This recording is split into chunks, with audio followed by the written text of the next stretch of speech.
So we're starting all up again and getting this thing revved up. Excited about coming off the bye, getting ready to go and get back to football. And really anxious to see our guys go out and work today and put this week together. We started on Monday with kind of a lead-in day to get us prepared for Wednesday, and that worked out fine. So this is the real important beginning of this week and really of the rest of the season. So I'm looking forward to getting off to a good start. You were waiting to see how Russ responded on Monday. What can you tell about how he bounced back from that? I've just seen him in the walkthrough since then, and you would never have known. Yeah, you know. So I don't know what that means yet, but looks pretty good. Is he able to do like the full, like if, I know you don't have to do a practice report for him, but would he be a full participant? Like, is he doing everything? Yes. Yeah. Do you think he won't have to wear anything in the hand? He doesn't have to wear anything unless he chooses to. You know, he has been experimenting with some stuff, you know, just to see what's out there for him. What did you see from Chris Carson to designate him back to practice? He's gonna make it through the week of work, you know, and we're like we always talk about, it's a one day at a time thing, and you know, he'll get banged around a little bit tomorrow, but just see how he responds to it, and that's pretty important to get a good beat on this one. He'll feel good physically running around and all that because he's in great shape and he's been working really hard. So just how he responds, same old thing, and you know, how his body reacts to the workload. You said a couple weeks ago that Chris felt good from like a mobility standpoint, but that he was struggling with discomfort and everything. Has he gotten through that now at this stage? Yeah, that's why he's back, and hopefully it'll stay that way. When he does come back, will he, obviously first game he won't be given a huge load, but as he progresses into it, is he... Well, you never know. You never know. But is he going to have to be on some sort of like pitch count or play count going forward just because... Gosh, I don't know that. I don't know that yet. Hey, Wouldn't want anybody else to know that either. Wagner's Sorry. Bobby Wagner's 7 tackles away from 100 would be 10 straight years doing that. Just, That's I mean, amazing, yeah. what are you seeing at him this year, and then just the overall body of work? You know, it's such a statement of consistency to come back, you know, physically fit enough to accomplish that. And he's a marvelous athlete. He's got a great work ethic. You know, he's just it takes everything connected to be able to pull that kind of you know, those kinds of numbers for so many years, year after year after year, and he's off to a tremendous start. I mean, this is early in the year to be that close to 100 tackles. So he's doing great, and he's feeling good, and it's just a marvelous statement about consistency, and you can see why, you know, he's heralded around here, and we love him so much, and he's, you know, been such a terrific leader and all of that. When you think about going to Green Bay, it's a place the team hasn't had a lot of success in the last few years. Is that anything that you address or talk about with the team? Yeah, you know, it looks like the visiting teams haven't done very well in this matchup in general, you know, over a long time, and so the home teams had the advantage, and somewhere that's going to change, and be nice this weekend. You've seen a lot of good running backs over the course of the year, but how is Aaron Jones different? Well, Aaron's got a real knack about him. He can run tough. He can get small in the hole. He can make you miss. He's really good out of the backfield, and then when he wants to take a break, here comes AJ. You know, they're loaded, and those two guys are just a fantastic duo. They're both averaging 4.5 yards a carry. They're getting the ball, you know, fairly equally. It's really, you know, why you can see why they rely on going to those guys. They're just that good, and they've really been able to have a great control the ball offense, you know, and also have the ability to explode with Devontae out there and all the stuff that Aaron Rodgers can do. So Aaron Jones is really good. He's just really good. What do you see now their defense, kind of the way they really played well? They've done a really good job of staying on top and not giving up big plays and just play good, tough football up front. That's, you know, they get the football too. You know, they create turnovers and all of that, and they're in great shape turnover-wise as a team. It's obvious why they're winning, but they're just really solid across the board. Their edge players are really good. Kenny Clark's been a fantastic player inside, so it's a good group. You just mentioned Devontae. He's had some big games against you guys, and, well, everybody in the NFL, I guess. But what makes him so difficult to deal with? He's got everything you're looking for. You know, he's got stature. He's a very competitive catcher. There's no ball he doesn't think he can catch. Great catching range, route runner. He's really good after the catch. He's excellent making guys miss and bouncing off tackles. He does, just does not go down easy because he's such a great competitor. But the worst part of it for us is that the quarterback knows he's out there. And so they keep putting the ball to him. And he's probably averaged 15, 16 targets, a game for the last 3 or 4 games he's been playing. Yeah, they're just going to go to him and use him, and they do a great job of that. How are the conversations going with Odell Beckham's people? I have no updates for you. I really got nothing to tell you. Pete, offensively in general, feels like obviously some big injuries you guys have had to deal with, but it doesn't seem you really found your momentum consistently. As you said, you studied kind of third down stuff over the past week. I'm just curious, offense in general, do you have a good sense of kind of where you guys are and maybe what you want to be going forward? Yeah, we do have a good feel for where we're going. What the emphasis and a little redirect on some stuff that we've been working on and try to make sure we bring some guys to life, in the offense and all that. So it'll be great to see Russ back running the show, and we'll see that that Tyler and DK and Gerald and Freddie and the guys all can do their thing. We're excited to see Chris come back. Certainly, if he can make it back to playing, then that'll be a great asset to us. We've missed him for quite a while now, and also D. Eskridge is coming out, and he's ready to go full speed. He went Monday, and he looks good today to get going. So we'll see where we can fit him in as well. So we feel really good about all of that. We just got to get it pumping, and it comes down to the execution of. I'm going to keep focusing on the third down thing, so we can. It's easy to pinpoint it for everybody.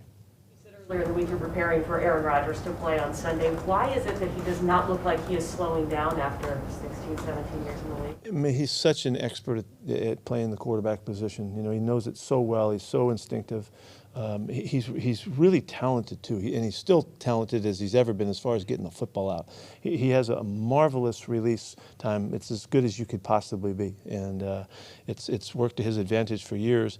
And he's whether he's in the pocket or whether he's on the move, it's always just been an asset. His vision, seeing guys downfield, anticipating things coming open when the play does break down, has been a famous part of his game. And he's just smarter than ever. The guys just keep getting smarter. They keep getting more adept at handling situations, seeing things coming. It's really hard to fool him, and all that. So he's just as talented as a guy could be playing the position. With Eskridge, you've described it in the past as he could practice, but then the issues would come up like the next day. Do you feel like he's past that?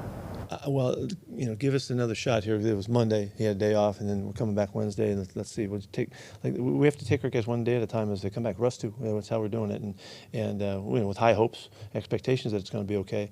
But we still got to wait and see. I'm not going to say, hey, he's gone. He's got it done. Sure. And then we come out of a Wednesday practice, and he doesn't feel right. So we expect him to feel good. We've cleared our guys. We expect him to do well and all of that. But we still got to wait. Practicing today, though, you said, yes. Right? Okay. You mentioned their edge rush, and they lost to Darius Smith early in the year to injury. Rashawn Gary's got more than 40 pressures this year, breakout season. What challenges does he present for your front line? He's really fast. He's aggressive. He's elusive. He's long and tough. Really plays the edge, and he mixes the way he plays on the edge, so he keeps you guessing whether he's attacking or whether he's finessing. It's just a really talented football player. All the base defense he's on the edge, and then all of their nickel situations there he is. So their sub situations. So he's just an excellent player. There was a lot of surprising outcomes last weekend's games. It's a small sample size, obviously, but what have you noticed this year about the margins between teams? Yeah, I don't know if I feel that like it's that much different, but because the games are always so darn close and tight, and with the late, dramatic finishes and all that, these seem to be characteristic of how the league goes.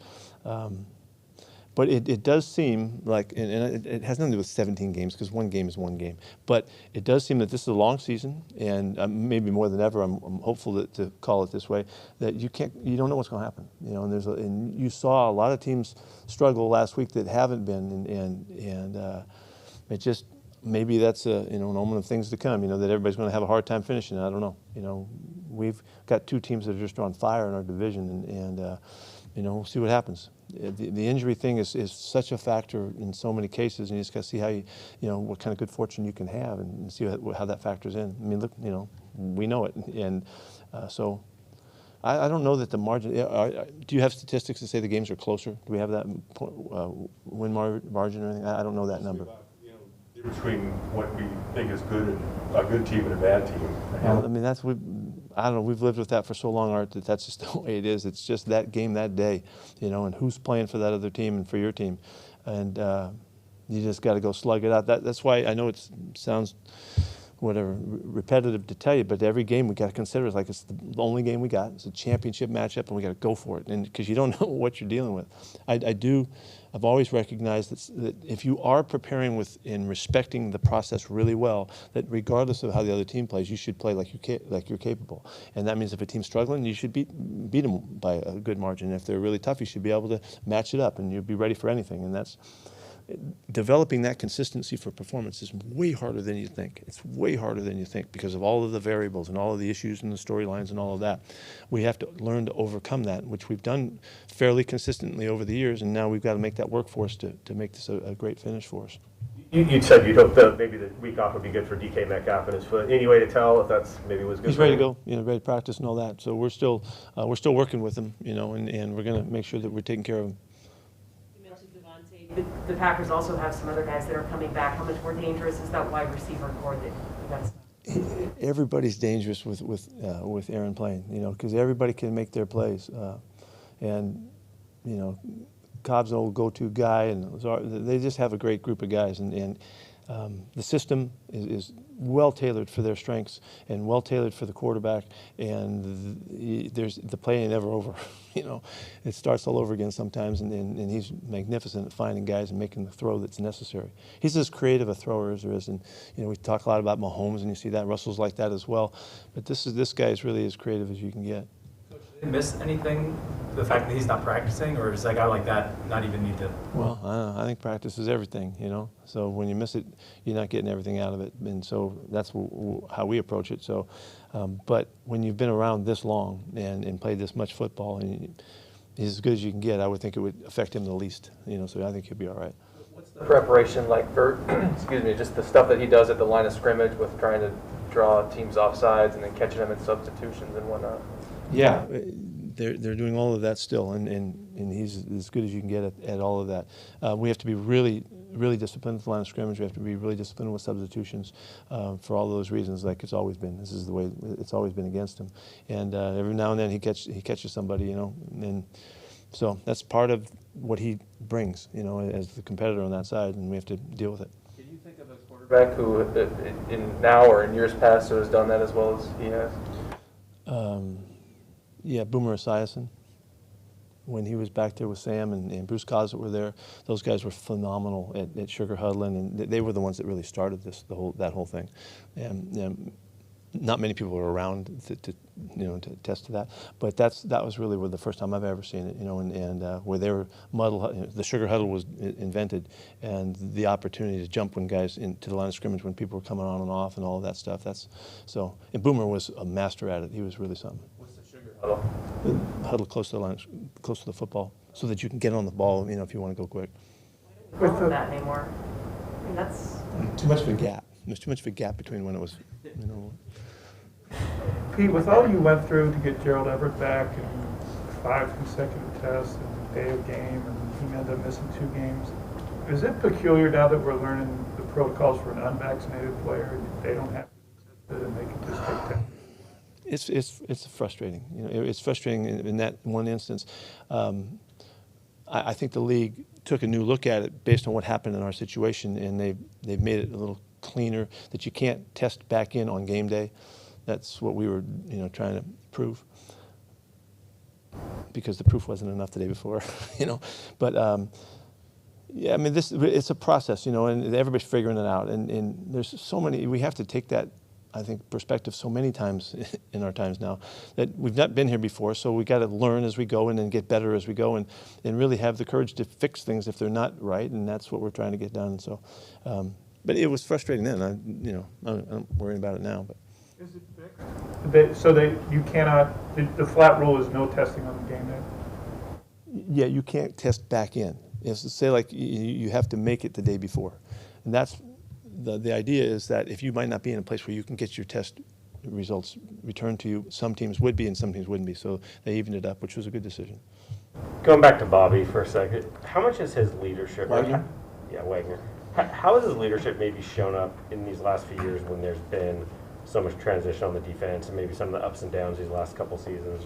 He's been so rock solid. I mean, he's just been Wags, you know, and B. Wags has just continued to stand for the message and for the expectations and draw guys along into it and then with him. You know, he'd been just a marvelous example of what leadership's all about. And it's like, I can't even remember him not, you know, I can't remember any time when he wasn't in that position. And so it's a, you know, it's just he's a Hall of Fame player, and he's going to be there as soon as they can get him in there, and he's proven that. On some of the third down stuff, what other emphasis did you have when you were doing self-scouting your team on the bye? We want to take advantage of our efficiency on first and second down more so, and keep moving the sticks there, you know, and if you'll check, we just need to extend that so that we just keep the third downs to be shorter, you know, and which are always more makeable, and then make first downs on second down as well, you know, and so that's when we're good. That's what's looking like. One more on Odell. You seem to express a lot of interest in him Monday, at least hint at it. What went into not try to put it in place? It was just the same interest that we have in any opportunity that we get. You know, we're looking to help our team out, and that's what competing is. You know, and so like I've always said to you guys that you know, Johnny and I have had a real clear thought about that, and whenever there's an opportunity, we're going for it, and we try to figure out everything that would make sense, if it could make sense, until it's not possible, and that's just, you're either competing or you're not. And so that doesn't change with us. It's not like we did something different here or whatever in any of these situations. We're just going for it and try to figure it out. And you know, most of the time you make the decisions that it doesn't work or it doesn't fit or whatever. But that's not, we don't want to use that as, oh, okay, we didn't try that hard this time. I mean, that's not how we do it. So just see what happens. Have you reached the point where it's not possible? I told you I'm not giving you any updates because I don't know anything. I just came off the practice field. I'm sorry. Nice try. With on the screens, both your side, executing screens on offense and defending them, why is that not going the way you guys? We've been inconsistent defensively. We've done a lot of really, again, I turn you back, there's so many numbers out there for you guys to find. But look at us on the perimeter where a lot of the stuff happens, you know. We're a good team out there. But there's been more than we like, you know, there's been the slow screens that the backs have gotten out a little bit more than we want. We just got to react to them better and do better. So we continue to work on our own screens too, you know, in different ways that we do stuff. It has not been a big strength of ours, but yet we still work at it, and we're still trying to get there. Did you learn anything new about Trey Brown when you had a chance? Did anybody ever realize that you could really miss Dave being here? I mean, nobody. I know you guys never thought of that before, but what's that? I did not think of that. Okay, good. All right. Never crossed my mind.